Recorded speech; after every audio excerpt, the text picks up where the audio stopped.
Je sais pas, c'est pod ou pod? Ah, podcast. Podcast. Podcast. C'est bon, bien installé?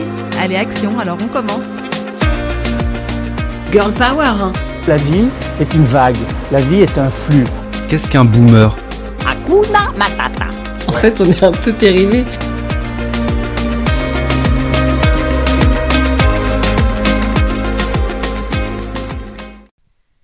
Bienvenue à tous dans le podcast Mémoire de route, le recueil moderne des histoires inspirantes et rassurantes. Parce que parfois, écouter les récits et les chemins des autres, c'est le petit déclic qu'il nous faut pour retrouver du sens. Salut à tous, moi c'est Camille, j'ai 36 ans et j'essaierai de vous proposer ici un petit break dans votre quotidien, en recevant derrière mon micro des amis, des histoires de vie, des rencontres habitées qui ont résonné en moi et j'espère résonneront en vous. Je vous souhaite à tous une belle écoute. Le mercredi 17 avril, j'ai été invitée au théâtre de la Gaîté Montparnasse à assister à son spectacle. Un show humoristique sur une méthode de développement personnel dont on parle très souvent en entreprise. Le thème m'interroge, le personnage aussi. Et croyez-moi, il est haut en couleur.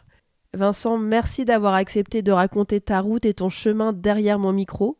Coucou Camille, ravi d'être là avec toi. Vincent, moi ce que je peux dire de toi, tu as 44 ans, bientôt 45. En août, le 30 août pour être exact. Et tu es du nord de la France, c'est bien ça? Originaire du Nord et Ok. actuellement effectivement j'habite à côté de Lille, tout à fait. Et alors, aujourd'hui on dit que tu es humoriste. Qu'est-ce qu'on peut dire? Moi j'aime bien dire conférencier humoriste parce Ok. que il y a de l'humour bien sûr, les gens rigolent, c'est un des enjeux et aussi je transmets, j'explique des choses. Donc j'aime bien aussi rajouter ce terme-là. Donc tu es conférencier humoriste et tu dis de toi que tu es un enthousiaste. Oui, alors en tout cas, je cherche vraiment à régulièrement retrouver cet état-là d'enthousiasme, parce que j'adore déjà la définition, enfin l'origine du mot enthousiasme, ça vient de NTO, mettre du divin dans. Et je pense que quand on est enthousiaste, c'est quand on est bien, quand on est animé, quand on est joyeux, quand on fait ce qui est juste, quoi. Et donc je cherche effectivement cet état régulièrement d'enthousiasme. Je te dis pas que je l'ai 24 heures sur 24 quand même, hein, mais voilà, c'est un des enjeux. Alors raconte-nous un petit peu, toi, dis-nous qui tu es avec tes propres mots. Alors, je peux déjà peut-être parler de ma taille. Je fais 1m97, parce que souvent les gens, quand ils me voient, c'est ce qu'ils remarquent en premier. Parce que je ferais, c'est qu'on ferait une photo et on ne verra pas C'est ta ça. tête. On se dira, mais il est très grand. C'est pour imaginer, que les gens imaginent, voilà. Bon là je suis assis donc ça se voit moins. Je suis un homme enthousiaste, quelqu'un qui a envie vraiment de vivre les choses au maximum, quelqu'un qui a envie moi je dis toujours de s'éclater dans la vie, et aussi apporter, donner le meilleur de soi. Donc je cherche constamment à dire comment est-ce que je peux vivre des choses qui me rendent de plus en plus joyeuse, comment est-ce que je peux apporter le plus possible, voilà, ça fait partie des leitmotifs de ma vie. Pour un petit peu vous situer où nous sommes, on est dans un café juste à côté du théâtre où tu joues ce soir, mais tu n'as pas toujours été sur le devant de la scène, tu as eu une autre vie en amont. Raconte-nous un peu. Effectivement, moi, ma première vie professionnelle en tout cas, parce que j'ai eu même une autre vie avant cette vie pro, mais j'ai été kinésithérapeute pendant 8 ans. De 2001, date de mon diplôme d'état, je m'en rappelle, à 2009 environ, où donc j'ai exercé effectivement ce métier de kinésithérapeute. C'était ma première vie professionnelle. Et alors comment on passe de kiné à showman? C'est vrai que à un moment donné, durant mon activité professionnelle, je me formais beaucoup. J'allais suivre beaucoup des stages, on va dire, et beaucoup de choses en lien avec le développement personnel. Ouais. Très vite, j'ai compris en fait dans ce métier de kiné que ce que j'aimais bien plus que la mécanique articulaire ou musculaire, c'était vraiment les échanges avec les gens, avec les patients. C'était de les écouter, de comprendre comment ils fonctionnent, comment aussi moi ce que ça me renvoyait, comment moi je fonctionnais. Voilà. Bref, régulièrement j'ai pris conscience que j'avais envie d'en savoir plus sur comment fonctionne le corps humain, comment fonctionnait aussi la tête et le cœur. Et en fait, durant toutes ces formations, j'ai appris de plus en plus à mettre de la conscience sur qui j'étais.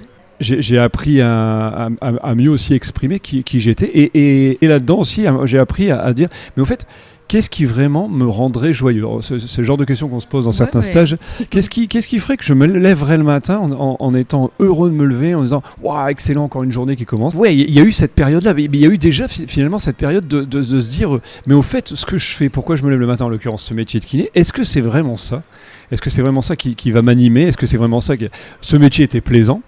Combien d'années d'études il faut pour être kiné? Alors à l'époque, parce que alors, sans faire le vieux, mais il y a eu des changements entre temps.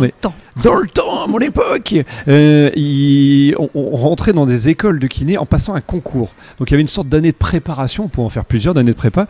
Et selon si tu avais le concours de telle ou telle école, tu pouvais arriver dans ça. Et j'ai eu la chance d'avoir le concours à Lille. Donc je suis arrivé à l'école de Lille. Et pour répondre à ta question, 3 années d'études de kiné pour finir par être diplômé, donc en 2001. Voilà ça. Et finalement, ces 3 années, tu les as... T'ont servi à rien. Mais si, bien sûr que si. Bien sûr que si. Non, mais les 3 années, du coup, tu les as switchées pour passer à autre chose? Alors, beaucoup de gens me disent ça. Je dis, mais alors, c'est dommage, t'as passé 3 années, puis derrière, t'as travaillé, puis... Eh ben, en fait, non, parce que je me suis rendu compte que j'avais à passer par là. C'est-à-dire que le fait d'avoir exercé ce métier-là, parce que faut savoir quelque chose, quand tu masses les gens, ou quand tu les manipules, tu poses les mains sur eux, ils te parlent énormément. Et moi, pendant 7-8 ans, j'ai écouté les gens. Et ils m'ont raconté plein de choses. Et notamment plein de choses sur ce qu'ils vivaient au quotidien. Et j'ai remarqué qu'il y avait beaucoup de liens entre ce qu'ils vivaient, et notamment ce qui se passait pas forcément très très bien dans leur vie de tous les jours, et ce qu'il y avait dans leur corps. Et j'ai toujours cette phrase, ils exprimaient avec leurs mots MAUX, ce qu'ils ne pouvaient pas exprimer avec leurs mots MOTS peut-être. Et à partir de là, ça a été un vrai déclencheur de dire, mais il se passe vraiment... il y a vraiment du lien entre ce que les gens vivent à l'intérieur et ce qui finalement leur corps exprime à l'extérieur. Ouais. Et ça, j'ai voulu gratter. J'ai voulu en savoir plus. Ça m'intriguait, ça me passionnait. Et dans les stages de développement personnel, effectivement, ils expliquent ça, que c'est très intéressant de décoder, de voir un petit peu ce que le corps nous indique sur nous. Et peut-être justement d'en tenir compte avant qu'il y ait les mots MAUX qui s'expriment, quoi. Et pour revenir donc à la question de qu'est-ce qui fait que j'ai bifurqué, c'est qu'à un moment donné, je me suis dit, mais moi, c'est pas tout à fait ça qui me va. Je sens que j'ai autre chose à apporter. Et notamment, j'ai plus envie d'attendre que les gens soient malades pour les aider ou les accompagner. Moi, j'aimerais peut-être venir en amont. Ce serait une sorte de préventif, on pourrait le dire comme ça, pour aider les gens à avoir un peu plus conscience de qui ils sont, comment ils fonctionnent, ce qu'ils veulent vraiment dans la vie, ce qui leur fait du bien, et ça leur permettrait peut-être d'avoir moins de conflits et de ce fait d'avoir moins de pathologies. Voilà, ça a été comme ça un petit peu la démarche du tout départ. Le petit déclic, quoi. Ça a été un des déclics. Okay. Il y en a eu d'autres, de déclics. Bah alors du coup, les autres pour ensuite passer à la scène. Bah oui. À la scène, parce que du coup là on se dit bon ok, il veut comprendre les autres, et ensuite comment on arrive Effectivement. Alors moi je commence à réfléchir sur moi en me disant bon allez, qu'est-ce qui ferait que... Et la vie est bien faite, elle nous offre des rencontres, elle nous offre des synchronicités, c'est-à-dire des situations qui, moi en tout cas je crois ça maintenant, qui m'ont amené des messages, je vais le dire comme ça.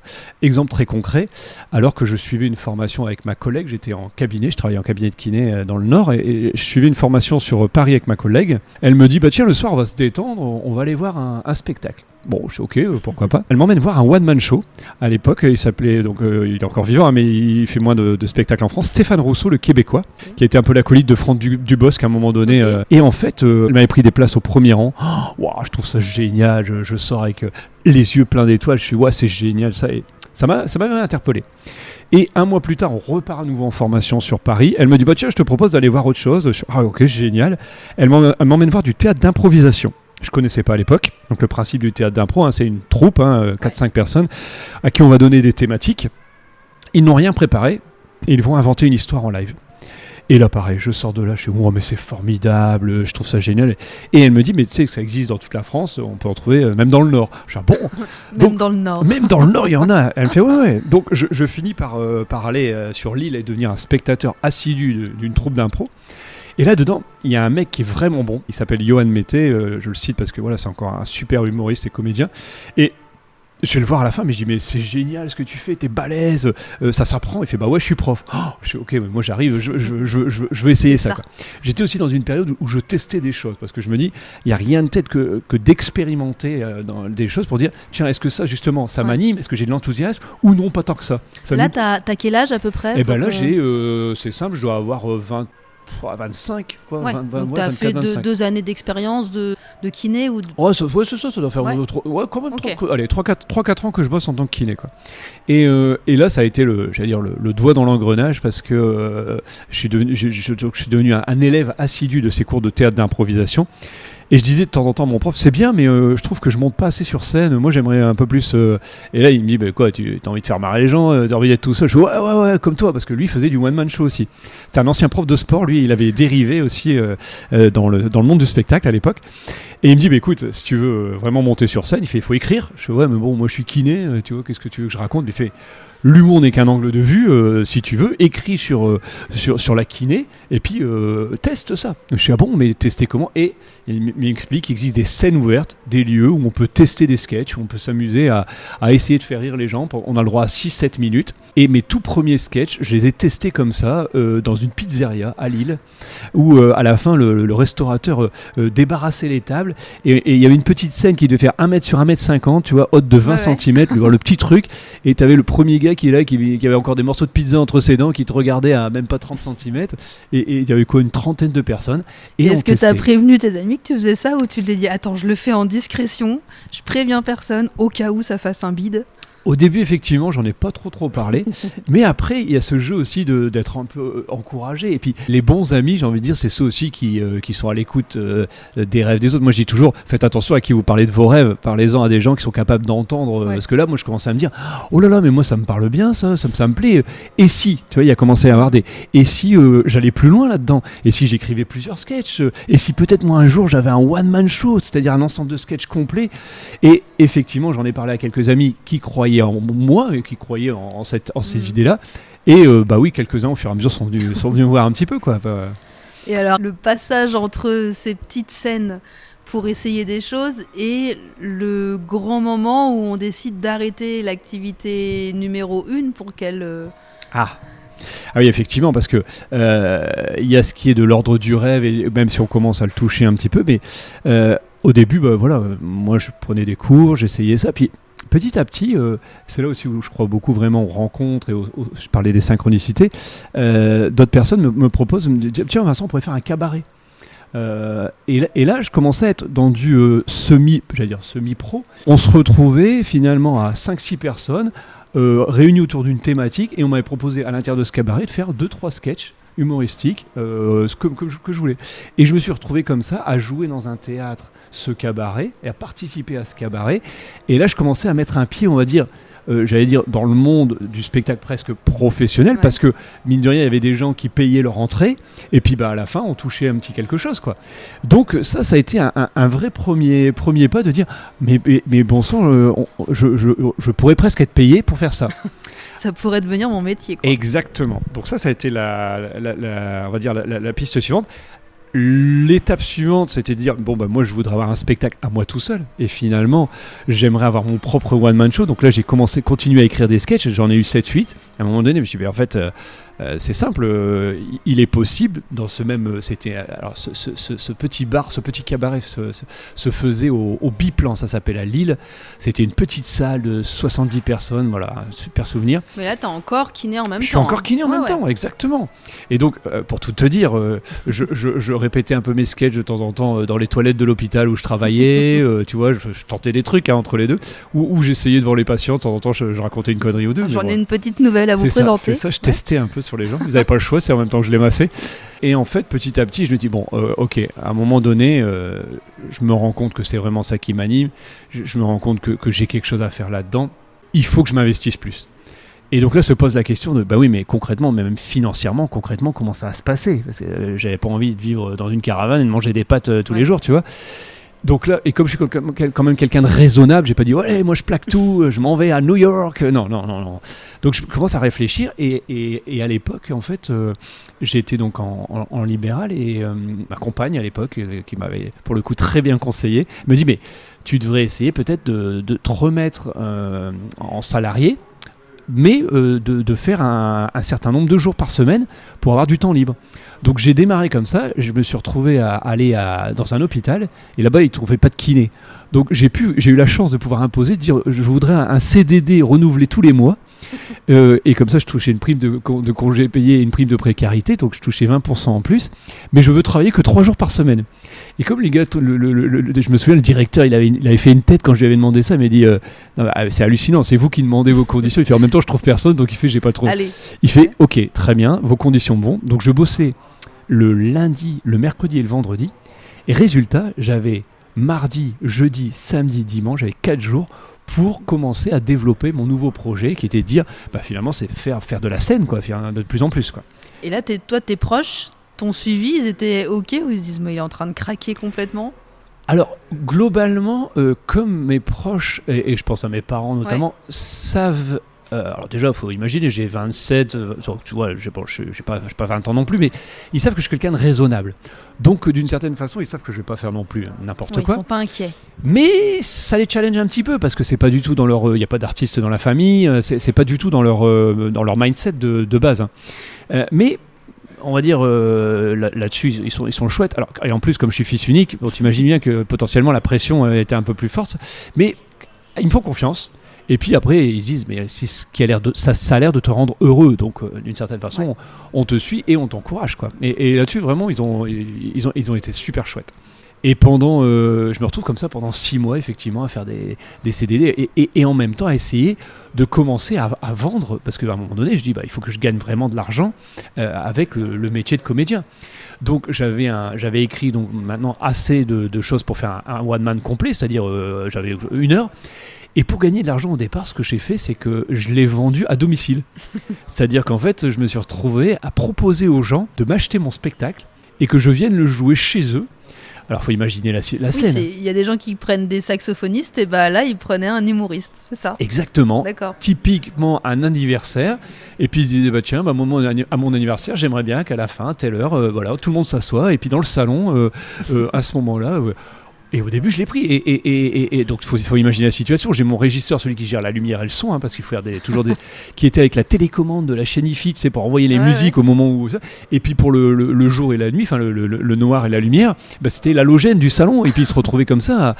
Bon, bref. Et t'avais le chien qui passait et tonton Gérard qui allait aux toilettes en même temps que je jouais. Donc, c'était un peu folklore. Mais ça me permettait au début de gagner un peu d'argent. Je faisais aussi, tu sais, des choses comme le Père Noël ou les trucs de comédien au début pour gagner un peu d'argent. J'ai fait un peu tes armes, quoi. Ah ouais, j'ai fait plein de trucs. Des trucs plus ou moins avouables, mais c'est tout. Ça fait partie du jeu. Et puis l'étape suivante, ça a été de se dire bon, c'est bien, ça avance, ça se met en place. Il faut aller encore plus loin. Comment je fais pour vraiment être à 100% là-dedans ? Ouais. Donc le saut suivant, ça a été de dire j'arrête complètement l'activité de kiné. Et là, pareil, une autre compagne qui a été à nouveau d'un très bon soutien. Au moins, tu as le mérite de bien les choisir. Pour le coup, elles ont été de bonnes coachs. Elle me dit, mais dans le fond, mets-toi au chômage. Tu vas peut-être cumuler un peu de droits de chômage et puis tu gagneras un petit peu d'argent avec le chômage. Donc, il faut imaginer, tu sais, je vais à Pôle emploi et je me dis, voilà, bonjour, je voudrais arrêter la kinésithérapie et je voudrais devenir comédien. Donc, déjà, elle m'a regardé avec des gros yeux, la nana de Pôle emploi. Mais elle a compris le truc. Et donc, j'ai pu comme ça me mettre pendant 6 mois au chômage et toucher un petit peu d'argent. Et là, j'étais à 100%. Alors, j'y allais, je faisais des scènes ouvertes, je faisais des concours d'humour.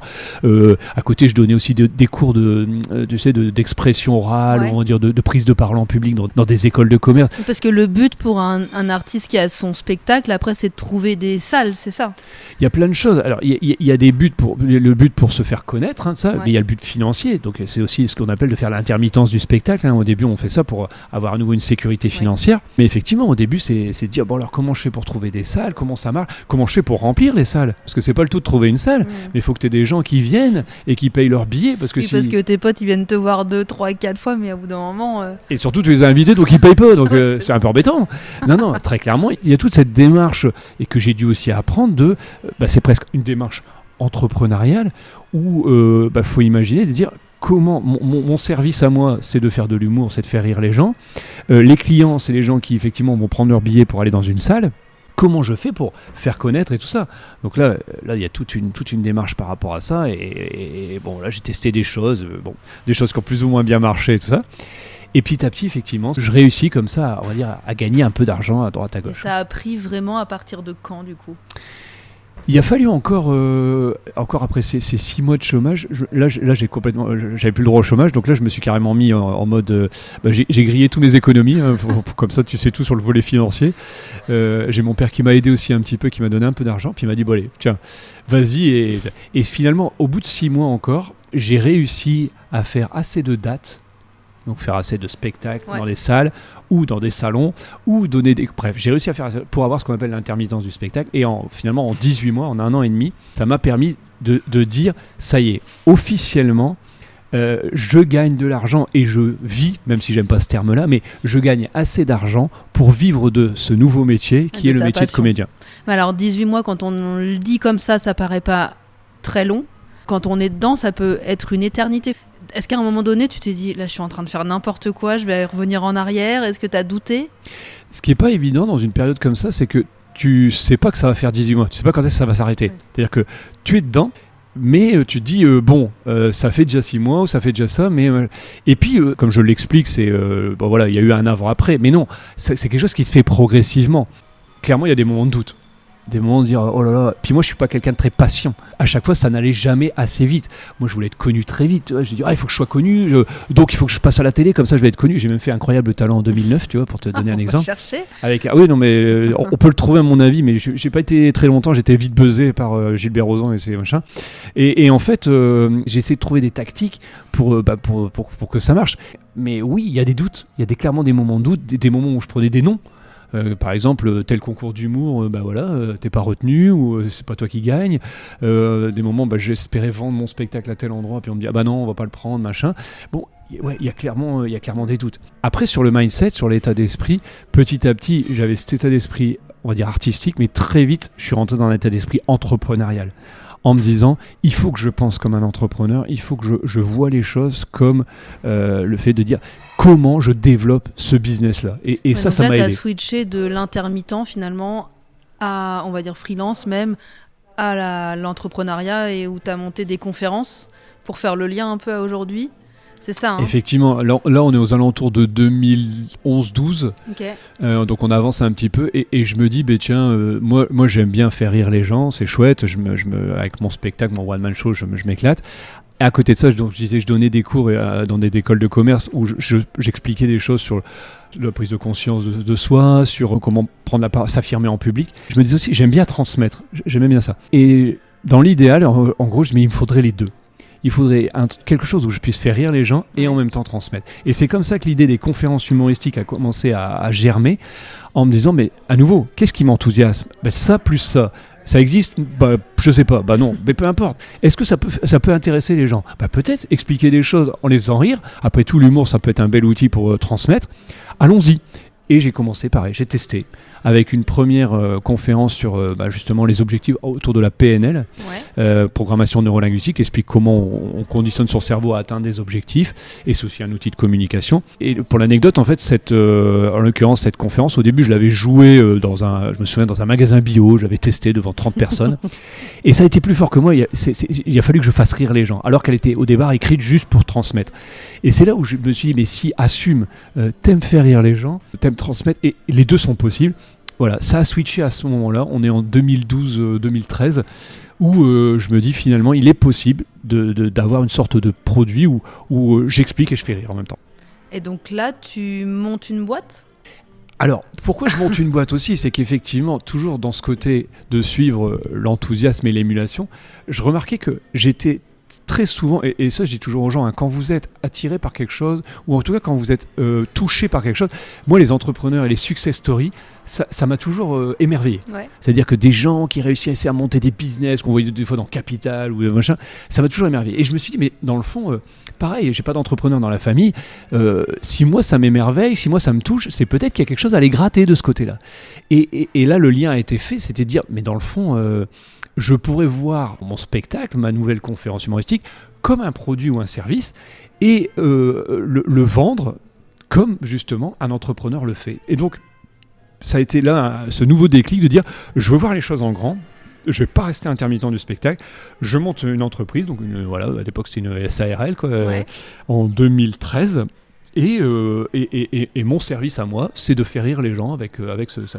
Et j'ai commencé à le proposer. Et là, à nouveau, belle synchronicité et beau message de l'univers. Je l'avais joué au Spotlight à Lille, au tout début, quand ça démarrait.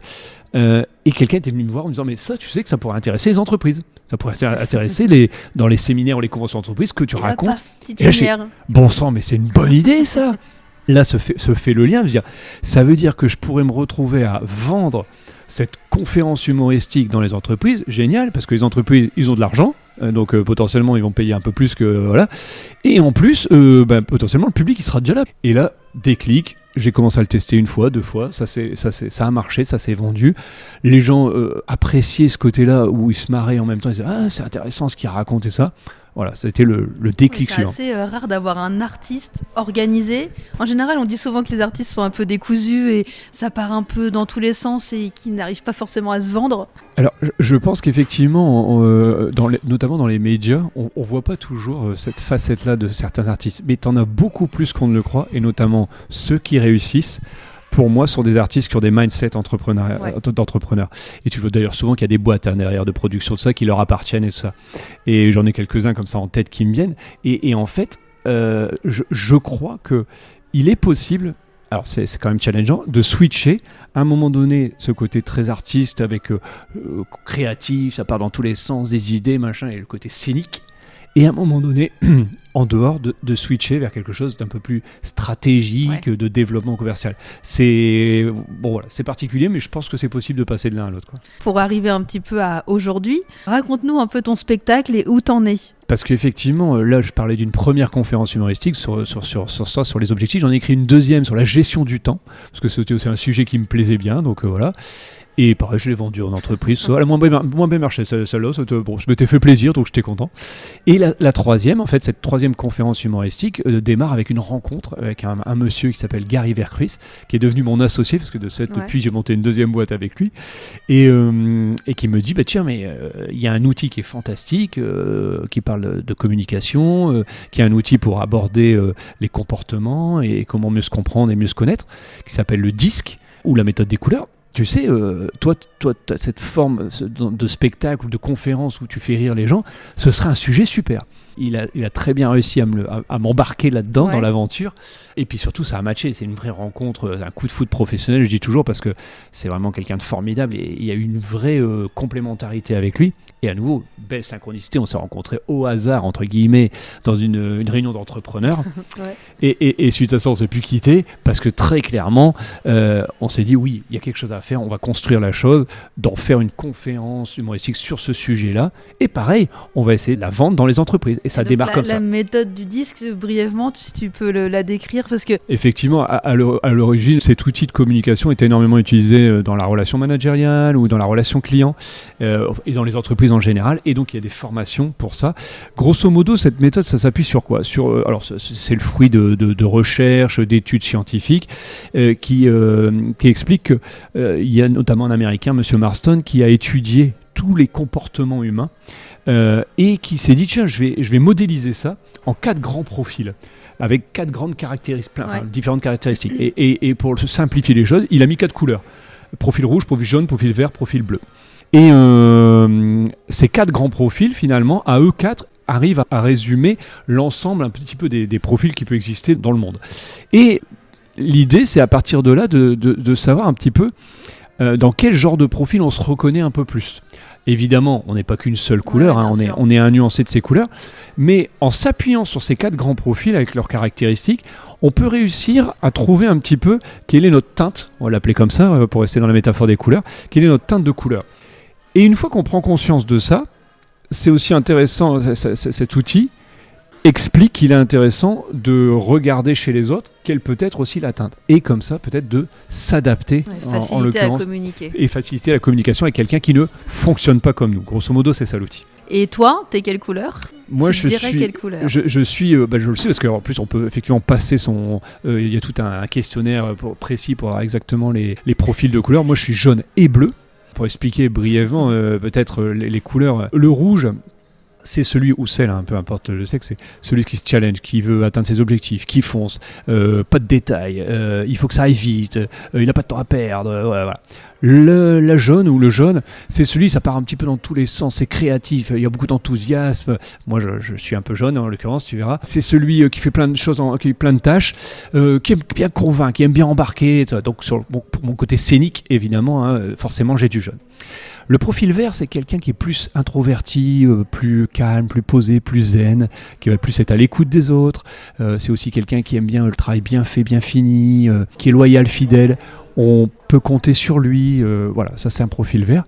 Et enfin, le profil bleu, on est sur quelqu'un de structuré, d'organisé, de processé, qui aime bien les étapes, petit 1, petit 2. Et j'ai aussi, moi, ce côté bleu. J'ai les deux. Parce qu'effectivement, en dehors de la scène, je suis très organisé, très structuré, très posé, très réfléchi, analytique aussi. Ouais. J'ai aussi ce côté-là. Donc effectivement, alors aujourd'hui, la com en couleur, parce que ça s'appelle comme ça, c'est en même temps une conférence humoristique qui se joue dans les entreprises, puisque je vais régulièrement dans toute la France, dans les conventions, les séminaires d'entreprise, pour jouer cette conférence qui est adaptée, c'est-à-dire que je la personnalise selon l'entreprise dans laquelle je vais, selon le type de séminaire dans lequel je vais. Donc je me retrouve avec des publics de collaborateurs de 100 à 1500 personnes. Et à côté, on a créé une autre version, on a créé carrément un spectacle, vraiment un grand spectacle, un gros show pour le grand public, type one-man show finalement, qui là se joue dans les théâtres. Donc là actuellement c'est toutes les semaines à Paris à la Gaîté Montparnasse et aussi dans les grandes villes de France et notamment en fin d'année on sera au Zénith de Lille pour une méga soirée au Zénith de Lille. Alors la première chose qui me vient, c'est que je crois beaucoup au fait d'expérimenter. C'est-à-dire que la vraie boussole, c'est le plaisir et la joie et l'émulation. Donc, pour savoir ce qui nous donne du plaisir, de la joie et de l'émulation, il faut tester les choses. Donc, essayez. Et quand, je dis toujours aux gens, quand vous sentez qu'à l'intérieur ça vibre, quand vous sentez que ça pétille, quand vous sentez que vous sentez vivant, pour moi, souligner, là, il y a quelque chose qui est juste, qui est vrai, ça ne ment pas. Donc là, ça vaut le coup, déjà, pour moi, de mettre de la conscience dans qu'est-ce qui nous rend joyeux, qu'est-ce qui nous anime. Première chose. Et noter régulièrement. Deuxièmement, je crois beaucoup aux petites actions. C'est-à-dire que quand on sent que ça se passe dans ce coin-là, c'est intéressant pour moi de faire un pas vers, à chaque fois, tous les jours, dire qu'est-ce que je peux faire comme petite action très simple qui me fait avancer vers ce projet-là. Gagner du terrain, quoi. Qui me fait gagner du terrain. Même si je change d'objectif, même si je change de projet, c'est OK. Mais de toujours régulièrement avancer vers. Ensuite, pour moi, c'est hyper important d'être à l'écoute des signes, moi j'aime bien dire, des intuitions, si on est intuitif, je pense que tout le monde l'est, mais tout le monde n'est pas toujours à l'écoute, des synchronicités, j'en parlais, des rencontres, parce que ça nous donne des indices. Sur le chemin, il y a régulièrement des indices qui nous sont donnés, il y en a qui écoutent les rêves aussi, moi j'avais même été voir une fois un astrologue et un numérologue, et il m'avait confirmé des choses, on y croit pas, mais je pense que ça vaut le coup d'être vraiment à l'écoute et d'observer pour c'est une enquête générale, la vie pour moi. Et quand on écoute tout ça, elle nous donne des indices. Et enfin, pour moi, il y a un truc hyper important, c'est de regarder ce qu'on appelle les croyances limitantes à nos rêves, à nos projets. Parce que forcément, on va avoir des freins, des choses qui nous empêchent d'avancer. Je vais donner un exemple, moi, très concret. J'avais un frein, par exemple, qui était que je ne pouvais pas gagner de l'argent en m'amusant. Tu vois, quand j'étais petit, mon père disait, par exemple, travaille, tu fais tes devoirs et tu joueras après. Et qu'est-ce que ça met dans la tête d'un gamin ? Ça met dans la tête que jouer et travailler, c'est deux choses différentes. Donc plus tard, en tant que professionnel, même je dirais comédien, c'était pas concevable de jouer sur scène, de m'amuser et d'être payé pour ça, voire d'être très bien payé pour ça. Il a fallu que je casse cette croyance limitante qui disait je peux prendre du plaisir, je peux jouer et en même temps gagner de l'argent. Et t'as beaucoup de gens comme ça qui vont avoir ce genre de frein de dire ouais non mais moi si je veux gagner de l'argent il faut que je souffre, il faut que ce soit dur, tu vois. Sinon j'ai pas le droit, je ne mérite pas cet argent. Et ça pour moi ça peut être des freins au fait de réussir, quoi. Ça m'a marqué ce que tu m'as dit quand on s'est rencontrés la dernière fois, parce que j'ai été géo également en club et à chaque fois mes amis venaient me voir et ils me disaient Camille, tu rentres quand pour faire quelque chose de sérieux ? Tu donnes vraiment un exemple typique, effectivement, dans la culture, alors je sais pas si, une culture quand même générale, en France en tout cas, effectivement c'est comme s'il fallait gagner son argent à la sueur de son front, et si tu galères pas, presque tu le mérites pas, quoi.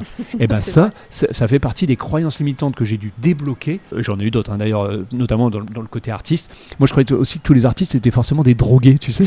C'est vrai. Non mais je te jure, et donc résultat il a fallu que je casse cette croyance en disant je peux être quelqu'un de sain et d'équilibré, et en même temps est un artiste pour de détecter toutes nos croyances qui nous empêchent d'avancer et d'aller les travailler pour les changer dans des croyances plutôt positives, quoi. Et alors tu t'imagines où dans 5 ans ?